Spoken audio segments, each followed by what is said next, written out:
Well, hello everyone, and welcome to the Peace and Justice program here for Congress for Global Communication.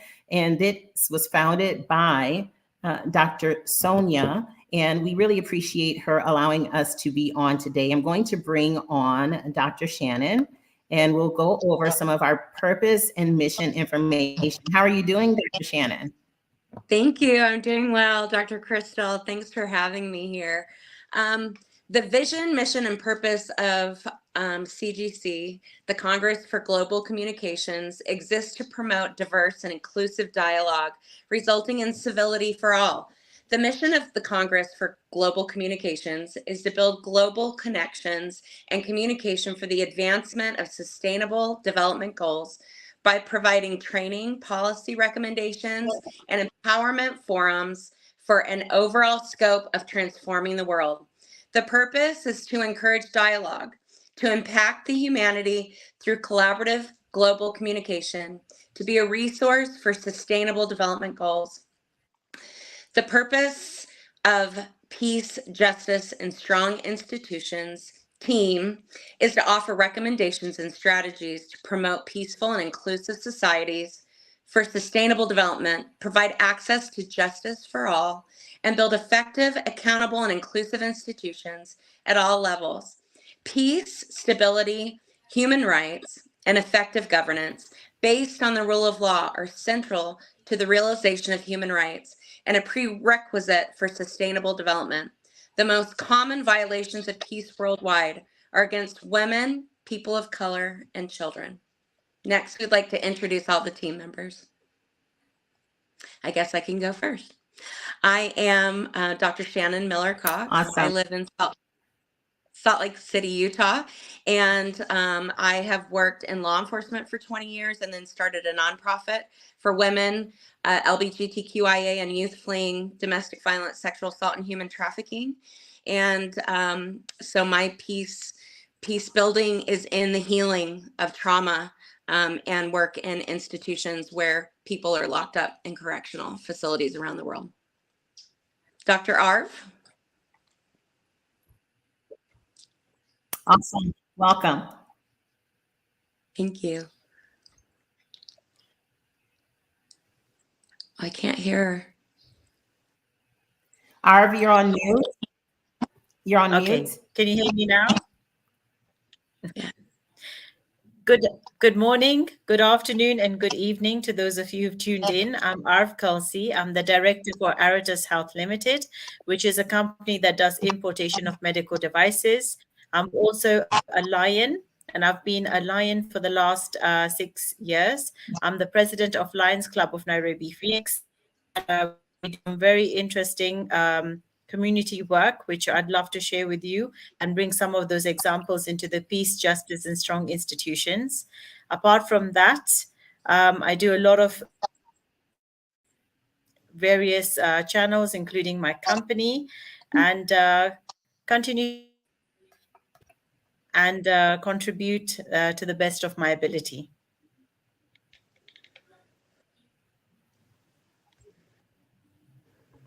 And then Dr. Eric Holmes, will be joining us. Awesome. Thank you and welcome. Thank you. Yes. Let me have him introduce himself. Okay.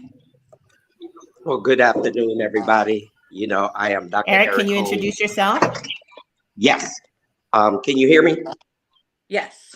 Oh, I am Dr. Eric Holmes. I am part Yes. of this amazing team, which I am originally from Harrisburg, PA, living in Baltimore, Maryland, but so glad to be a part of this amazing team with Peace, Justice, and Strong Institutions.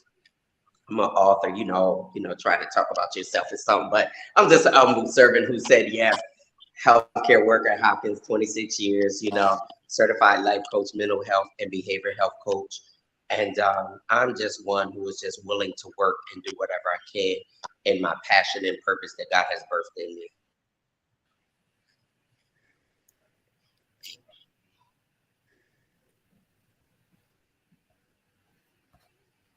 Awesome. Awesome. Thank you.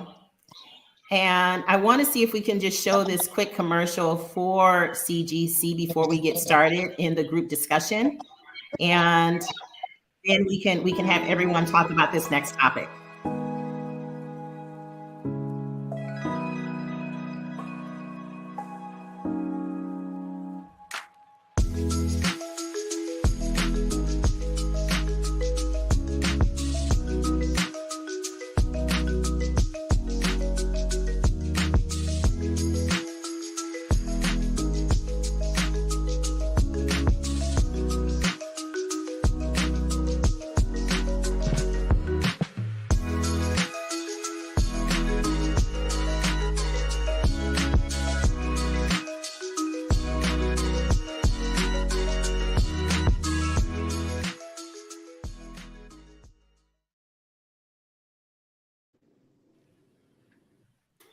Awesome, awesome. Dr. Shannon, go ahead and lead this next part of the discussion. Okay, so we are going to first hear from Dr. Eric Holmes about how the church can play a role in the community in building peace efforts and strong institutions. Well, one of the things is that we've got to be involved in community. Faith-based is always a major part, whatever beliefs you believe. So many of us have different beliefs, but it all ties in together that we believe with a faith base to make a difference, because when we show up in communities, we have influence.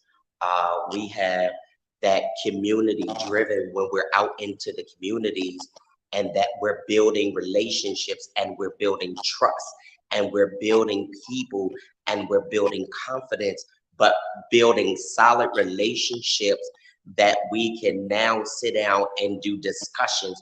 We can sit down and talk about it. We can come together with coming up with solutions and how can we make our city better? How can we make the state better? And we know it's so many different things that is going on in the world, but wherever we're located, prayer, getting out into communities, talking with people and seeing where they are. How can we meet the needs? How can we make things better? What can we do to assist you? In so many places may don't have the resources. What resources can we give? And in the whole foundation, even from a church-based perspective, is that we have a lot of tools and resources, because they've relied on that. And so we need to continue to get back to that, and so that we can give them the necessary tools that they need and get into that loving one another and embracing one another, wisdom and sharing information and sharing resources, but coming to the aid of helping one another. Awesome, thank you. We lost Dr. Arv there for a minute. I was going to ask her next how she felt the community and church could be peace builders in the world. I'll step in until Dr. Arv shows back up on the screen. Looks like she's coming back. Yay, there's Dr. Arv. Dr. Arv, do you want to speak to the community and church and other peace building organizations work to build peace? Sure. I just like to add a few points to those that have been mentioned by Dr. Eric. I think it's quite important to organize community events that will basically help bring people of diverse backgrounds together. For example, you can be organizing a neighborhood block party or a cultural festival, or something to do with a community picnic, for example. So there's so many things that you can do to bring people together from various backgrounds, so that we can be accommodating of each other's cultures and share the experiences and build the connections, because that really strengthens the community once the understanding is actually there. And it also promotes dialogue and a sense of unity within the community level. But also take some examples personally as well.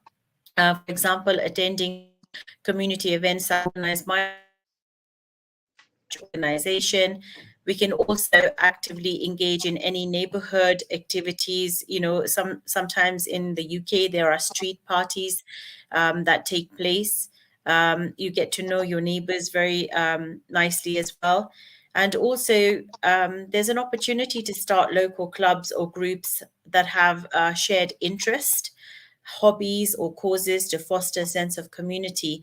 And that really basically helps in, building peace, amongst the community level and on a personal level, as you tend to diversify and to also be more accepting of other cultures.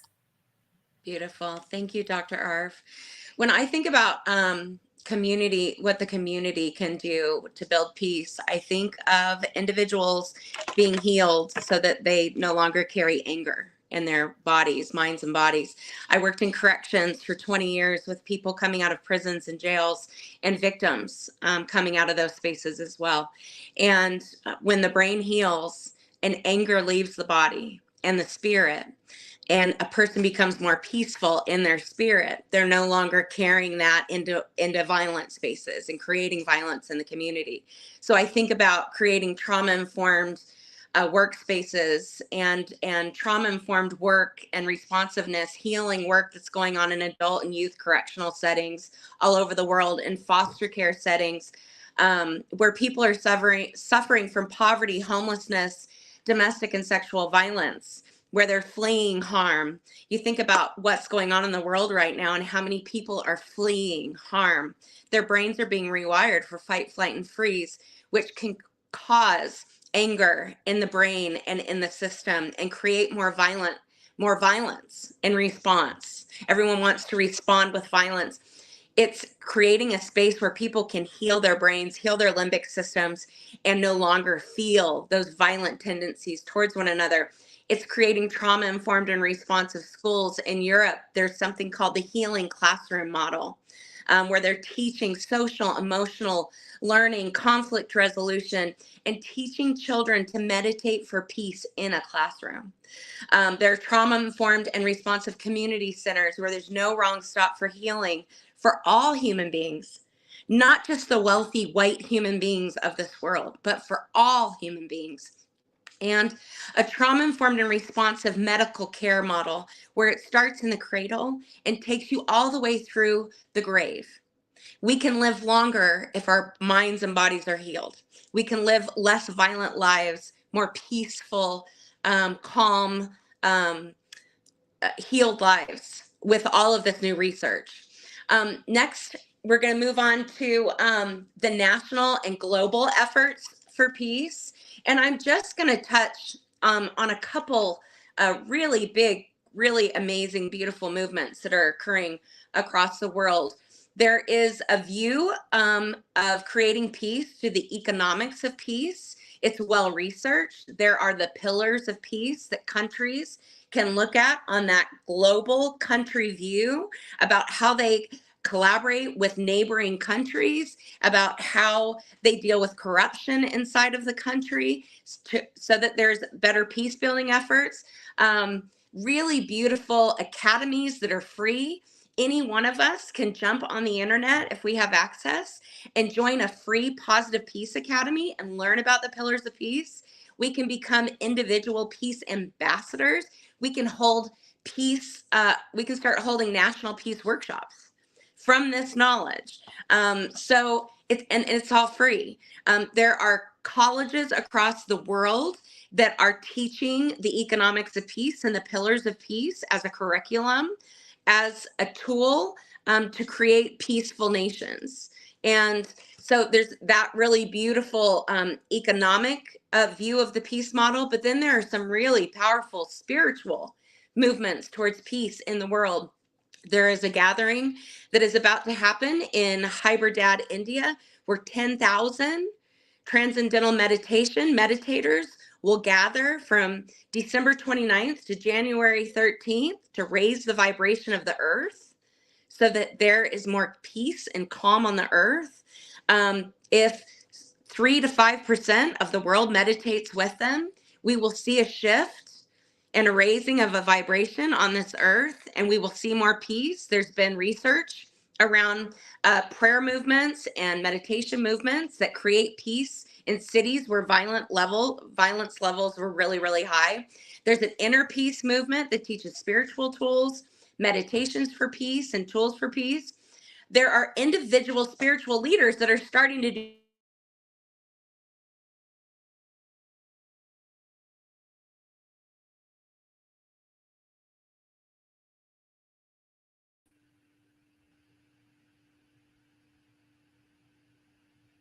Can you all hear Shannon?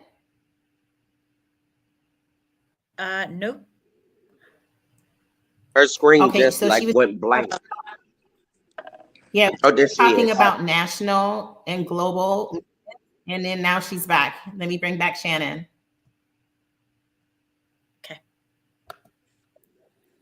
Okay, Sorry, I'm Dr. not Shannon, sure. go ahead. Thank you. I'm not sure at what point I got cut off. Did I get through the spiritual movement for peace? Yes. I think that's where we lost you, Dr. Shannon.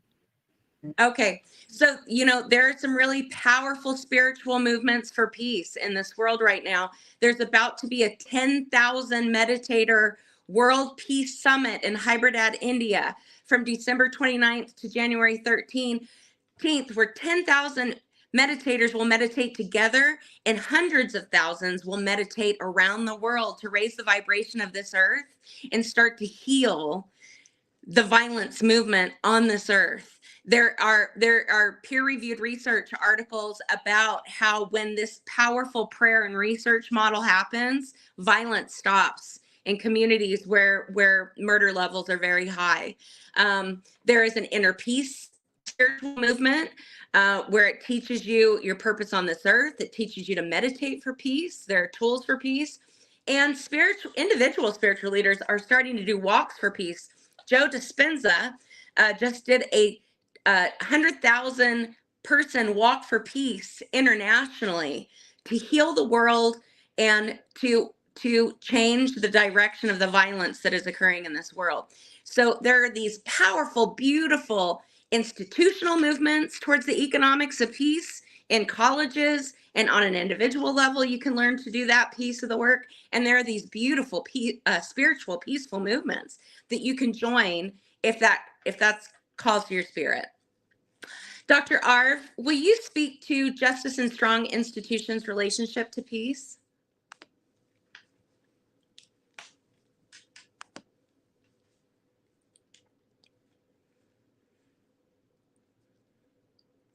Dr. Arv, are you there? I think she's frozen, or maybe I'm frozen. Yes, she appears to be frozen. Oh, here she comes back, maybe. Okay. Let's see. Oh, yeah, she's back. She's back. Yeah, there's been some issues with the network because of the El Nino rains that were recently started. So apologize for that. Dr. Arv, can you speak to Justice and Strong Institutions' relationship to peace? Yes. So my thoughts about this is that strong institutions and also help to resolve conflicts in a just and fair manner. So from a community level, we need to be able to advocate for transparent and accessible legal systems within our community, encourage our local officials to provide resources and information about legal processes and rights. But most importantly, in a community level, it's quite important to engage in workshops or seminars with various people from different walks of life and specialists, legal professionals, say, for example, to help educate community members about their rights and responsibilities under the law. It's very important for us to also be law-abiding citizens as we are basically communicating our personal opinions about conflict that may be going on around the world and situations that are evolving in other countries that are dear to our hearts. But from a personal level, it's important to also participate in community watch programs, your neighborhood safety initiatives to promote law-abiding behavior and discourage any sort of criminal activity. They say you have to lead by example, and by getting involved in from a personal level, it's basically showing how we can all work together to live in peace and harmony and to resolve conflicts amicably but without any violence. And it's also important to volunteer our time and give back to the community. There may be certain skills that we possess that may be useful in helping other people overcome obstacles or hurdles they're facing in their life, and also provide any sort of resources to help individuals that don't have the right access to assistance, whether it be from a legal perspective or otherwise. But it's also our accountability, and justice systems hold individuals and various entities accountable for their actions to avoid any sort of criminal behavior, just to ensure that we're promoting a sense of security and trust in our society. So it's important to encourage open discussions even from a younger age. And as a Lion, we tend to go our community schools to encourage this active dialogue amongst the students, amongst the teachers, to also raise a sense of accountability in their actions, promoting what are the good actions they need to take on board. But from a personal level as well,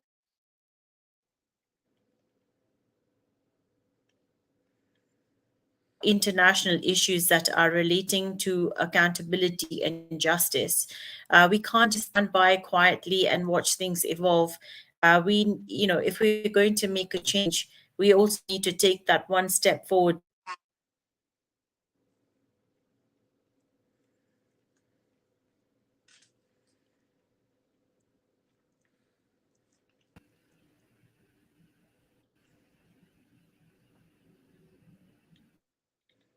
Can you hear her, Shannon? No, I Dr. think she's Shannon? frozen. Yeah, I think she's frozen. El Niños. Okay. So maybe bring Dr. Eric back on. Is he still there? I'll add Dr. Eric. Oh, great. So let's jump over to some of the cutting edge solutions to peace, justice, and strong institution work. Dr. Eric, do you have some suggestions from your experience? A lot of times we still, as one of the things is continue the resources, continue that community engagement, the faith-based engagement, looking at where the target areas are, what resources can we provide them, what can we do to make it better, what can we do to be the example, what help can we do, what help can we be. And so a lot of times is, even when we deal with all of this, making everybody feel valuable, making sure that, nobody feels less than or nobody hears them, and coming up with a strategic plan, a plan of action. Over here may need the resources over here. Over here may need, some guidance over here. Someone over here may need to know, where do I go from here? Or can someone hear me? Is someone hearing, what I'm bringing to them? And so we really got to come together and really have a strategic plan of action, and being strategic and guiding and sharing information and coming together and letting love abide, because love covers a multitude, and sharing that information and knowledge and giving people instruction and directions, because so many people don't know the direction to go in. And so if we can give them the necessary tools that they need and build upon the foundation which was already laid, I think we would be headed in the right direction to bringing some solutions to so many of the problems that we're having. Beautiful. Yeah, when I think about cutting edge solutions to peace, justice, and strong institutions, when I think of strong institutions, creating peaceful movements, I think about the work that's being done around diversity, equity, inclusion, and belonging, and people really feeling like spaces are becoming not only more diverse, but equitable, that there's an equal voice for everyone at the table, that it doesn't matter what position you work in a space, you have the opportunity to feel your voice is heard and to be included and not to be othered and to be a belonging space. If you're in a belonging space, you're going to feel healed, you're going to feel safe in that institution. When I think about cutting edge justice solutions, I think about, you know, the Black Lives Matter movement and the chant that we said, where there's no justice, there can be no peace.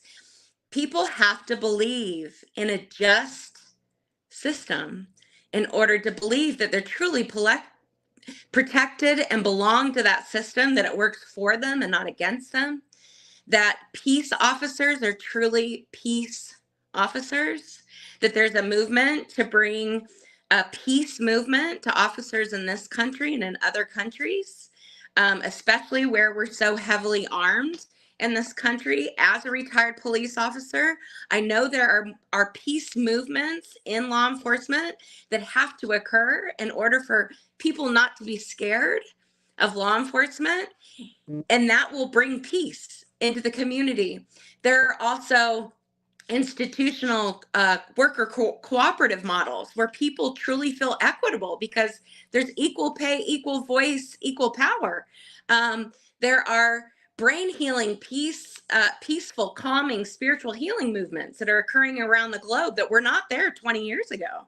We know the brain can heal, the limbic system can calm down, and you no longer feel violent tendencies any longer. They're teaching tools and meditation tools for peace in prisons and jails and in juvenile institutions across this United States. That wasn't happening 20 years ago. We didn't know the brain could heal 20 years ago. We know the brain can heal now. And so there are these beautiful, beautiful new movements because of the new information we have. But when you really think about the peace movements in the world in the past, they've all been connected usually to religious movements. In the United States, some of the most powerful movements for peace were on a bridge with pastors. In the world, Buddhists and Hindus meditating and praying together for peace. Now we know, because of research, that can heal the earth. It can heal communities, and it can stop war. Dr. Arv, what are your cutting edge solutions around peace, justice, and strong institutions? Oh, you're on. Yeah. Yep. I'm just unmuting myself. Okay, so I'm kind of like thinking with my hat on in terms of evolving technologies more so. And I think in this world, we are living with many AI tools, and there are tools that have been developed that help with conflict resolution and give you early diagnosis of any sort of conflicts that may be ongoing in a certain part of the world. Secondly, there's something that I've heard time and time again mentioned by my colleagues, which is called blockchain technology. Again, it's something new for me in terms of terminology and concept, but it's where you can basically share information in a central repository to be able to tap into to make the right decisions in relation to peace, justice, and strong institutions, by accessing that appropriately to help move forward with solutions that are let's say compatible with every diverse culture and people within that community. So I think those are my 2 pennies worth of thoughts in relation to cutting edge technology regarding these, and I hand back over to you, Dr. Shannon. Thank you. We want to end with individual and family efforts to create peace in our own bodies, peace in our spirits, and peace individually. Dr. Arv, what do you think about your own individual efforts towards creating a peaceful space for yourself, your family, and your community? So, sure. So basically, we meditate together as a family, at least once or twice in a week. Mm. But also I tend to reach out to a lot of students. We tend to do yoga, meditation together, as well, and to encourage that at a young age. In fact, for my own daughter, I've put her into a yoga class, and she's only 5 years of age, but she's really enjoying it. And I've seen a change in her in terms of her behavior. She's more at peace. She's more able to communicate some of the challenges that she's having, even at her age, in a more constructive manner. But also encouraging, international days in schools. Like there's one that we've arranged for the 1st of December, where we've celebrating different cultures from different countries, and everyone is basically showcasing what they bring to the table, whether it's from a cuisine perspective or whether there's a performance that they're going to conduct. And it's just bringing diverse cultures together. So there's also literacy programs that we run. We do libraries for schools. In fact, we've celebrated our 100th library that we've set up here for children, and all the children have a lot of textbooks in schools. They don't have enough storybooks. They can't actually tap into their imagination and go into a different world where they can, be anyone that they want to be. And we want to encourage them through the literacy program to read as many storybooks as possible. And when we go to visit these schools, we actually do get together in a circle and we read them some of the stories as on the children's faces, and you feel that you've made a difference to them. Beautiful. Beautiful. Thank you, Dr. Arv. Is Dr. Holmes somewhere back there? Dr. Eric Holmes? Can we get Dr. Holmes back up on the screen? Maybe he'll be able to come back up in a minute. When I think about, oh, great, yay, Dr. Holmes. What are the individual efforts that you're making towards creating a peaceful environment in yourself, in your home, and in your community? One of the things is getting back to family values, praying together, eating together, talking together. We do so much, even with technology is where we're going, but yet and still we got to get back to the foundation, because getting back to communicating, you can send a message, you can send a text, but it's nothing like really actually talking with someone, sitting down, hearing someone. So getting back to those family values and from those foundations, which was laid. And then in communities, and like me, when I go to schools or talking to our youth, giving them words of inspiration, encouragement, and, allowing them to know, talking to them about dreams and purpose, and talking to them about the importance of education and, choices in life, with making decisions and choices, because we can make the choices and decisions today that can affect our tomorrow or even our future. And so giving them the necessary information and the knowledge, and then not only that, being in communities, doing a lot of different things for the community, trying to meet the needs, whether, they need health screenings, or like we do at our church, we have partnered with community to be able to do like a lot of different screenings, because we have a lot of nurses, we have a healthcare ministry. So they'll bring, people to do health screenings and, have health fairs and, trying to meet the needs of the community. And so now is that you can really put your trust, back into those values, that people still have compassion, people still care, but we got to be visible, and then we have to be the examples. And so we have to, allow them to know, being able to hear them, being able to talk with them, and being great examples, so they still have somebody to follow. Beautiful. Thank you, Dr. Eric.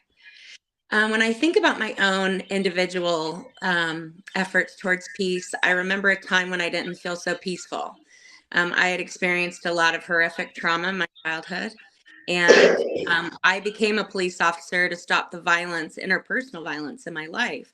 So I kind of got in for the wrong reasons because I wanted to arrest people that were hurting people like me and other women and children in the community. And I didn't see the humanity and the peace building in the job yet.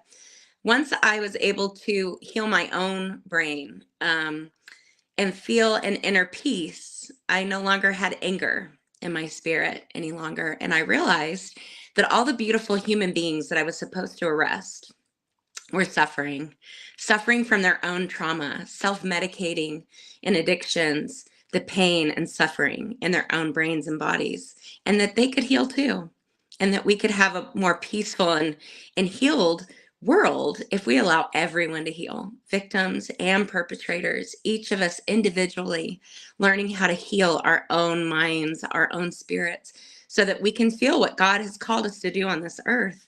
Until we release that anger and pain, we can't feel it.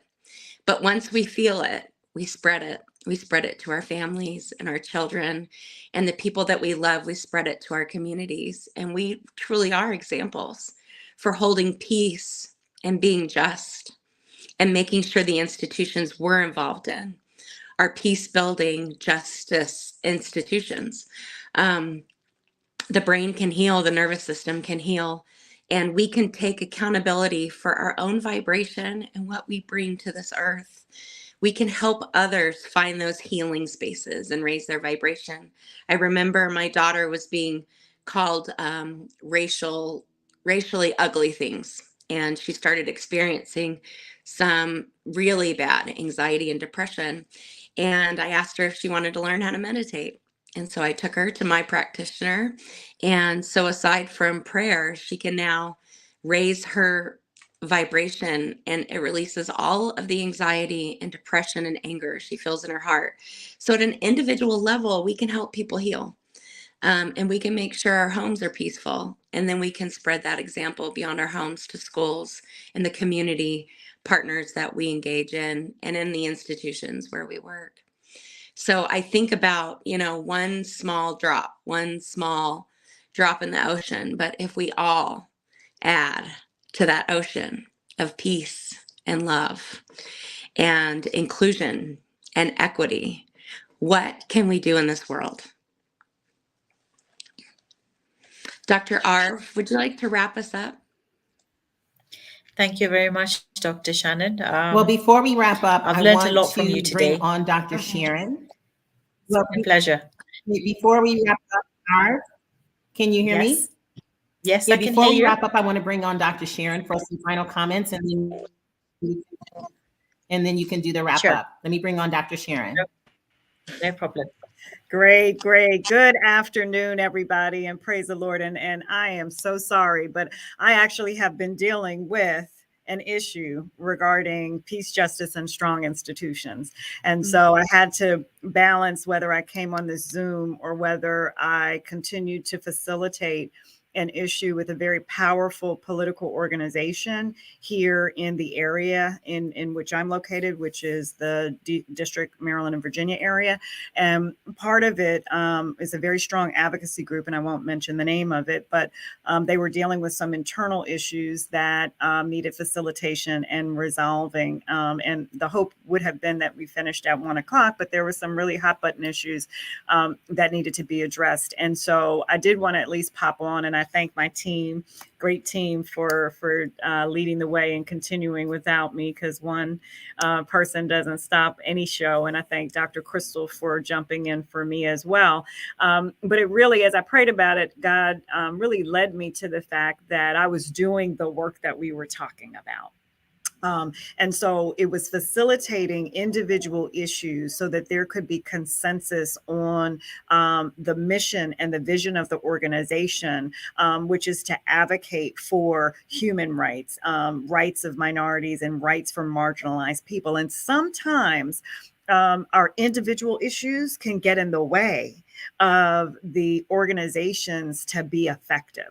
And so I know you guys led a great conversation, and we've been doing some great work behind the scenes, and we'll be before you throughout the year on behalf of CGC to really implement the goals and the mission and the vision. But I know we were ending on what can individuals do. And oftentimes we are so traumatized ourselves because we've experienced personal trauma that when we step into a collective organization and try to collaborate, it exposes trauma or it triggers trauma. And then we cannot be as effective to create strong institutions to promote peace and justice. And so I just would encourage everybody today to take some time for self-care, to make sure that you are addressing whatever those individual issues are that you might have that can prevent you from engaging in the task that would promote peace in your homes, peace in your community, peace in your nation, as well as peace globally. We can't get to the global level if we can't even address the issues in our own lives. And we're not perfect. And so there will be issues that need to be resolved. But as I was ministering today and teaching today, you don't have to be disagreeable when you're disagreeing. You want to use principles of emotional stability and emotional intelligence to advance issues that might be difficult to talk about. You want to think about perspective taking, and sometimes your perspective on a situation may not agree with someone else's, but you have to be open-minded to hear someone else's perspective so that there can be consensus on issues that are difficult. And we're at war throughout our world, so to speak. This is a hard time for all of us because I believe we're not taking the time to understand our own individual perspectives, and then to understand the perspective of another, and then come to some agreement and consensus on how to move forward.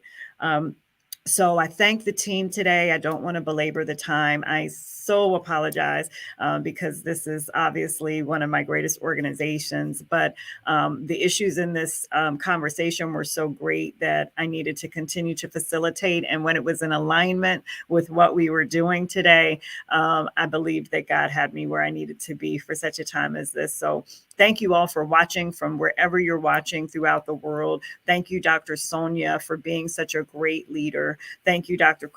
Crystal, for stepping in. And thank you for Dr. Shannon, Arv, and Dr. Eric for being such great leaders in this space.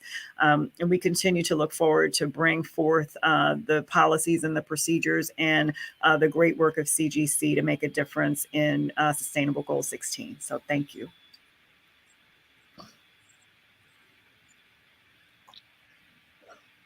Thank you. Awesome. Thank you so much, Dr. Sharon. And you have not belabored the time. We do still have a few more moments. If there's anything else anyone else wants to touch on, and then Dr. Arv can give the closing comments. But we do have about 5 more minutes if you have something else to share.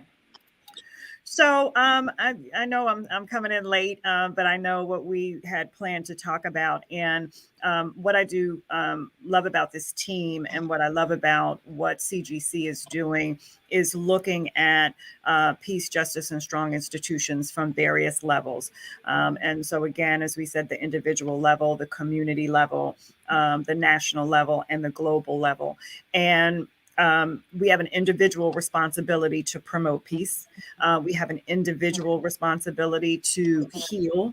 We have an individual responsibility to address trauma, because if I am traumatized and triggered by your presence, then there's no way we can get to the community level, the national level, and the global level. And we're living in times where so much is going on. Again, I'm from the DMV area. I know Dr. Eric appreciates this, but violence, youth violence is an issue all over the country, but really in the DMV area, where over 60% of the crimes that are being committed are by youth. We had a young lady who stole a car the other day, and she was running from the police and was killed. She was 16, had been arrested 8 times for carjacking. Oh, no. We had a young man, 12, who was shot by an off-duty police because he tried to rob the off-duty police in front of a federal building, didn't know it was an off-duty police, and pretended he had a gun and got shot. And 12 years old. So there are issues that are not addressed, and that are that need to be addressed from that individual as well as community level. And I know that we talked about those strategies, because again, before we can heal upwards, we have to address some of those individual issues. And what I love about CGC is that we're dealing with the sustainable goals collectively. So, because none of them work individually, right? They work collectively. So in those instances that I'm just mentioning, which deal with community peace and peace within, I believe our youth are having issues about hope. At 12, if you're robbing someone and pretending you have a gun, you have no hope. You have no hope. The families have no hope. And so how do we begin to interject hope in our community so that our youth can begin to heal? I mean, the song, I Believe the Children Are Our Future, is true. At some point, we're moving on and we're out of here, and we have a whole life to leave, and community and world to leave to those that are coming after us. So I know the work and the advances that Dr. Arv is talking about in the school is so important, because if we don't address it at the youth level, these instances that I'm talking about, while those are specific to the district, are happening all over the nation. I know Dr. Shannon, she works with women who have been trafficked, and we were talking about the area that she lives in, and they won't even address the issue. There's no funding behind saving women and healing women, and space for women who have been kidnapped and are now coming back into the community to come back and heal. And then, of course, Dr. Eric is dealing with faith-based organizations and churches, and really the leaders of these movements, and should be. But I do believe the pandemic has created some barriers for us to be able to move forward. And the work that CGC is doing in the areas of sustainable goals is so critical, so critical. So I just thank everyone who watched the show, has been on the show, that has been tracking and following CGC. And again, I thank God for the great work that everyone on this line has done to promote and advance this particular sustainable goal. And I really do hope that those that are watching will continue to engage with us. The Lions Club, for example, and our leadership with the Lions Club, because we are more alike than different. So we can learn from each other and collaborate with one another to begin to really address some of these problems. That we know that with God, all things are possible, and that with prayer, things can change and will change. So I thank you again for the time, and I do apologize for popping in late. That's all I have to. Awesome. Thank you. Thank you so much, Dr. Sharon. Arv? Yes, thank you very much, Dr. Sharon. So just in terms of my closing remarks, I just go back to what Dr. Shannon had spoken about, which was the pillars of peace. And as our team, we are looking at these 8 pillars of peace into our strategy. And, we spoke a lot about meditation and finding inner peace and working on ourselves before we can actually help others as well. So inner peace is not just about your personal endeavor, but it becomes a powerful force for change on a global scale, starting at the school level. We meditate as a family, we meditate as an individual. We pass on some of these practices onto our next generation to strengthen the foundation of peace, justice, and strong institutions. And it's a personal growth and self-awareness, which is essential components of our broader journey towards a peaceful and just world. Education, we mentioned schools. We go to schools as Lions, and I feel it's a cornerstone of our strategy in this specific CGC. I think personally, I believe in nurturing the values of empathy and respect and conflict resolution in our youth. It's very, very important to build a peaceful future. And it's important for us to reach out to schools and even make recommendations to integrate peace and justice education into their curriculum. It's a very important step to take. That's how you tend to mold the children to becoming wonderful human beings and embracing diversity, finding peaceful resolutions in big or small conflicts, even in the playground where you have a conflict going on between two children, how they resolve that conflict will speak volumes as they grow up and learn how to resolve conflicts in an amicable way. And also creating and using the power of media and digital platforms to reach billions worldwide will also help with the education aspect. Um, Moving beyond schools, we talked a lot about communities during our session in fostering lasting change, but it has to begin at a lower level with ourselves before we can actually help with the communities. Whether it is addressing congregations in churches or conducting workshops, there's so many things that each and every one of us is doing differently in how we're, connecting with the community, breaking the barriers of misunderstanding, fostering inclusivity, and strong institutions are the backbone of a thriving society. So we need support from local government, from communities, from churches, um, to encourage accountability in each and every one of us. But training programs will also help to strengthen how we deliver practical and unbiased services. So our journey can only be possible with collaboration, forging relationships, partnerships with international organizations, private and public sector, and we will continue to achieve our sustainable peace, justice, and strong institutions. Our mission is not just about words, but about actions. So we envisage a world where conflicts will resolve peacefully, where justice is blind, and where institutions stand firm against adversity. So together we can build this world for generations to come. So let's make a difference, and together we're unstoppable. Thank you so much for tuning in, and any last comments and words from the team would be welcome. Thank you so much.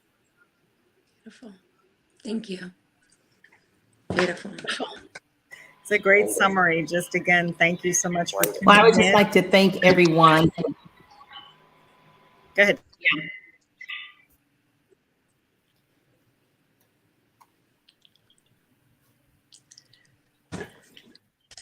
We're all taking turns As a freezing. sister. Yes, go ahead, Dr. Crystal.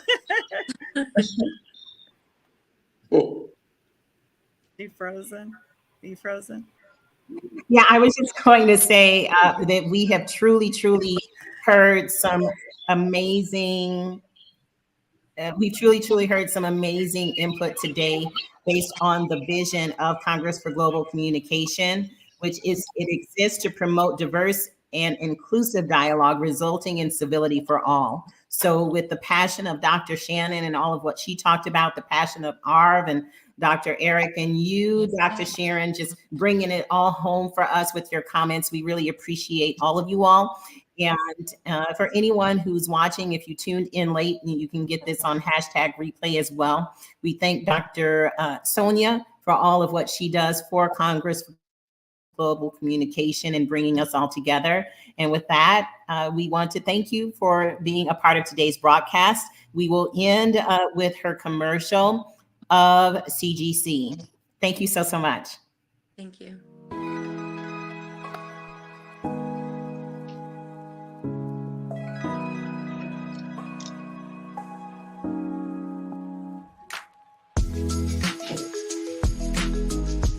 Woo! Love.